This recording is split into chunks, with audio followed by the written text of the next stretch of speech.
Hi everyone, अस्सलामु अलैकुम। कैसे हैं आप सब। स्टार्ट करते हैं अपना रिव्यू रिएक्शन वीडियो। अच्छा जी, दो वीडियोस हैं जिनको मैं रिव्यू करूंगी।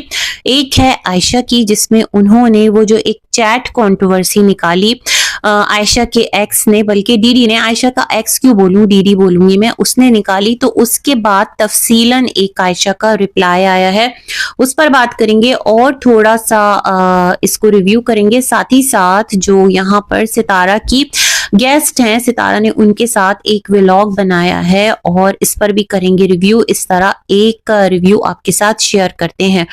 पहले मैं बात कर लेती हूँ आयशा की। जो आयशा हैं, उन्होंने दो टैबलेट सामने रखे और कहा ये दोनों जो है वो अपने बेटे अली के लिए लेकर आई थी। एक पर जो है वो लॉक नहीं लगा हुआ, जो एक स्क्रीन लॉक होता है या एक अपैरेटस का डिवाइस लॉक होता है, लेकिन दूसरे पर लगा हुआ है और उसकी जो लॉक आईडी है वो सिर्फ और सिर्फ अली को पता है।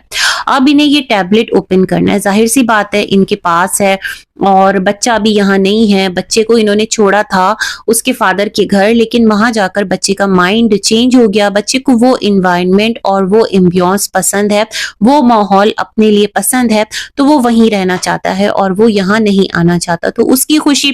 अब ये जो डिवाइस है इसको अनलॉक करना है, तो इस अनलॉक करने के लिए आयशा ने जो है वो मैसेज किया डीडी को, और डीडी ने राय का बहार बनाकर पूरे यूट्यूब पर एक तहलका मचा दिया कि इनको इनकी जो एक्स हैं वो मैसेज कर रही हैं। इतनी बेजरर सी बात के लिए इतना बड़ा कंटेंट बना दिया डीडी ने। मेरे ख्याल में एहतियात करना चाहिए थी। जब मैंने पहले भी वीडियो बनाई है इससे पहले, उसमें भी कुछ बातें की हैं, तो उसको मैं रिपीट नहीं करती। मतलब इतने भी आप बच्चे नहीं है, आपकी दो दो बीवियां हैं, एक को आपने छोड़ दिया है। इस तरह आप एक तजुर्बाकार इंसान है और उसके बावजूद मतलब इतना लेम हरकत तो आप आकर करने से रहे विदाउट एनी क्या कहते हैं बेनिफिट। आपको अगर कोई फायदा ना मिले, तो इसका फायदा यही था कि वीडियो का एक जो कंटेंट था वो थोड़ा सा ट्रिकी हो गया। लेकिन यहाँ पर आपने अपनी एक्स को क्या कर दिया कि बदनाम करने की कोशिश कर दी, जबकि उसने वो चैट दिखाई, उसमें ऐसा कुछ भी नहीं था। उसमें यही लिखा था कि आप जो है अली को पूछो कि लॉक जो किया है उसको कैसे अनलॉक करें। बस इतनी सी चीज थी। आपने उसका रिप्लाई नहीं दिया और आकर यहाँ YouTube पर कंटेंट बना दिया। अब इनका कहना है कि इनके बारे में बातें की जा रही हैं, जो कि मुझे ऑलरेडी पता था कि ये सिलसिला तो होगा और ये एक यहाँ पर इसी तरह से हो रहा होता है। तो इनका कहना है इन्होंने अपने हस्बैंड के साथ बैठकर और ये मैसेज किया था। जो भी मैसेज किए जाते हैं या जो भी चीज आगे कन्वे होती है, तो ये अपने हस्बैंड की इन्फो में लाए बगैर नहीं करती।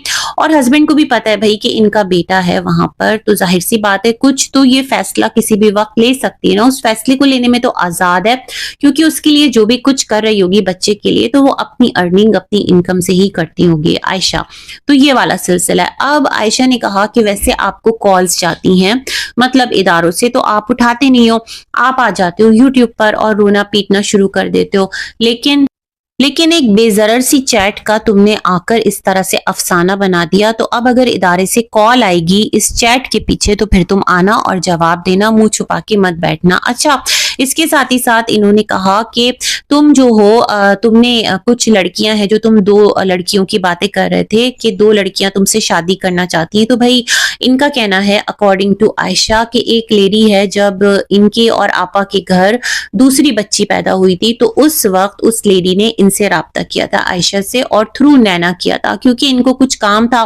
तो वो लड़की जाहिर बात है कि नैना और सबके एक कांटेक्ट में होगी, एक जान पहचान वाली ही हो गई ना। जब निकाह हो गया इनके जो एक्स हस्बैंड थे उनके साथ, यानी डीडी के साथ, तो उस वक्त उस लड़की ने फिर इनके साथ राब्ता किया और तमाम तर बातें बताई। पहले तो ये समझी नहीं, और फिर जब इनको समझ में आया तो इन्होंने कहा इस लड़की के साथ तो बहुत बड़ी गेम हो गई है, मतलब उसको ठगा गया इनके अकॉर्डिंग और उसका निकाह हुआ। इन्होंने कहा जो आपा है वो भी बाखबर हैं और उनको भी पता है तमाम तर चीजें। तो मैं समझती हूँ उस टाइम आपा जो है वो खामोश हो गई होंगी, क्योंकि यूट्यूब पर वायरल नहीं था ना, ये सिलसिला ट्रेंड नहीं था। लेकिन जब ये ट्रेंड आया तो जो इनके हस्बैंड की सेकंड शादी हुई उस वक्त उन्होंने रच के खूब शोर मचाया था। लेकिन मुझे आयशा याद है, आप उस वक्त आपने ये तमाम तर बातें नहीं की थी कि जो आपका एक्स है उसकी एक और ऑलरेडी मैरिज है। आपने कहा था कि आप आपा की तकलीफ को समझती हैं और ये सारी बातें भी आपने की थी। अगर आपको याद हो तो, मुझे तो याद है क्योंकि आपने आपा को बड़ा सपोर्ट किया था उस टाइम। खैर, अभी आपने कहा जो आपा हैं वो क्राइम पार्टनर हैं और इनको सब कुछ पता होता है, जो भी कुछ इनका शौहर कर रहा होता है। दोनों मिलकर इस तरह की गेम्स करते हैं और वो लड़की जो कराची में है, यानी जो कि इनकी मनकूहा है, उसको इन्होंने डाइवोर्स नहीं दी। कुछ इस तरह की बात आप शायद कन्वे करना चाहती हैं, तो वो भी अब इन पर केस करेगी। तो अब चारों जानिब से इन पर केस होगा, तो वो भी अब आप झेलना। ये इस तरह की बात आयशा ने की। फिर इन्होंने कहा कि इनके पास बहुत सारी रिकॉर्डिंग्स हैं, जो बात इन्होंने अपनी खाला के लिए कही है। मतलब खाला कौन? सितारा के लिए, उनकी बच्चियों के लिए, ये तक बोला आयशा ने। रुबीना बाजी के हवाले से भी कहा, उनकी भी चैट्स हैं, कॉल्स हैं, तो वो तमाम तर चीजें चाहे तो यहाँ लगा के बहुत तूफान बपा कर सकती हैं। फिर सितारा सही से जो डीडी है ना उसकी क्लास लेंगी, बट ये सारे काम ये करना नहीं चाहती। वैसे मुझे लगता है कि क्लास लेना होती तो सितारा ले लेती।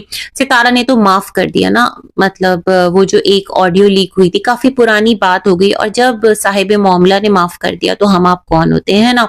तो ये सारी बातें इन्होंने कही। इसके अलावा इनका कहना था कि इनका अपना डिसीजन है, ये व्लॉग ही बनाएंगी, दैट्स गुड, व्लॉग बनाइए, बिला वजह अपनी जान को अजाब में डालकर क्या करना।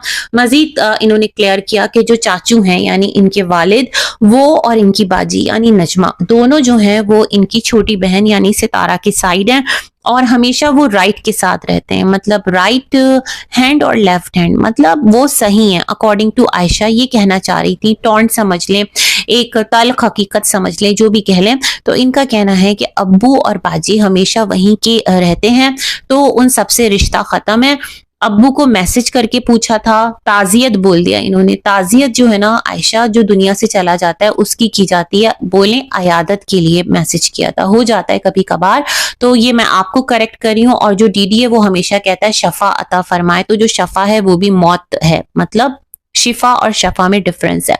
तो इन्होंने ये बात कही, लेकिन अब्बू ने कोई जवाब नहीं दिया। अब्बू भी खूब है, मतलब औलाद जो है वो आपके लिए अगर कंसर्न शो कर रही है तो ऐसी भी क्या बेरुखी कि आप औलाद से ही बात ना करें। फिर ये तो औलाद के भी हकूक है ना, हकूक सिर्फ मियाँ बीवी के नहीं है, हकूक औलाद के भी हैं, बहन भाइयों के भी है। हर रिश्ता अपने दायरे में, अपनी हैसियत में एक हक और फर्ज का बैलेंस है जो कि लेकर चलना होता है। खैर, ये इनका शिकवा था। इन्होंने कहा कोई बात नहीं, अगर अब्बू नहीं रखना चाहते ताल्लुकात तो उनकी मर्जी, सबने छोड़ दिया तो कोई बात नहीं। अल्लाह ने पैदा किया है तो जिंदगी तो गुजारनी है, अकेले आए हैं दुनिया में तो अकेले जाएंगे भी और अकेले जिंदगी भी काट लेंगे। आयशा, आप अकेली कहाँ हैं?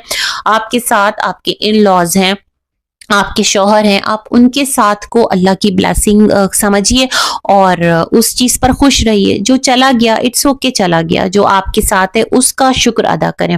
अच्छा, आगे बढ़ते हैं सितारा की व्लॉग की तरफ। तो इस व्लॉग में बेसिकली ये शिफ्ट व्लॉग था, मतलब शिफ्टिंग का।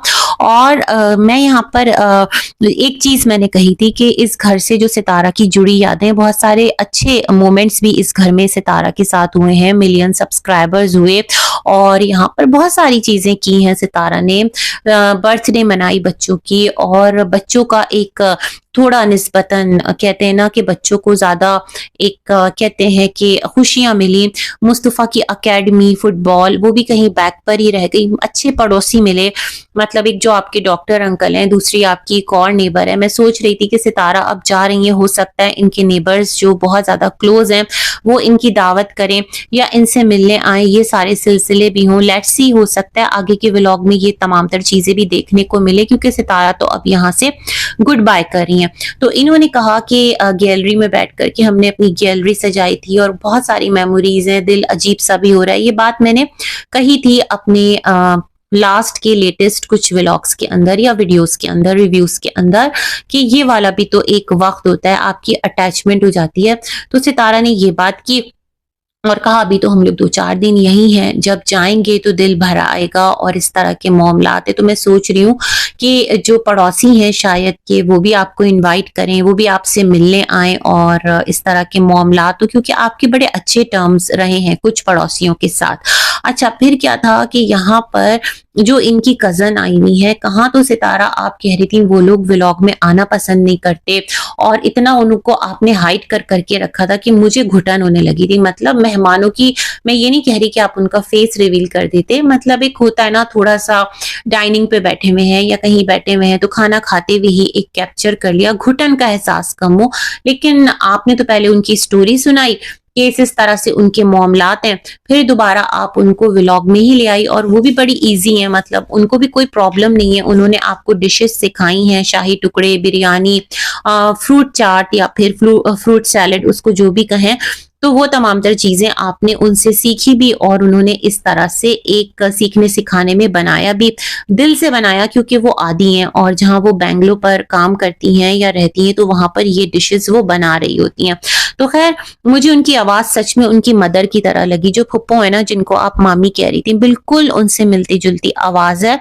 वैसी ही मीठी, वैसी ही नर्म आवाज़। तो आपने कहा कि उनसे मैं सीख रही हूँ, वो भी आपके व्लॉग में उनको पता था कि इस तरह से आप उनका जो एक वॉइस है वो कैप्चर करेंगी, उन्हें कैप्चर करेंगी। तो जब कैप्चर करना ही था, जब आना ही था, तो इतनी सेंसेशन क्यों, इतनी सनसनी क्यों फैला कर रखी थी, मैं ये सोच रही थी।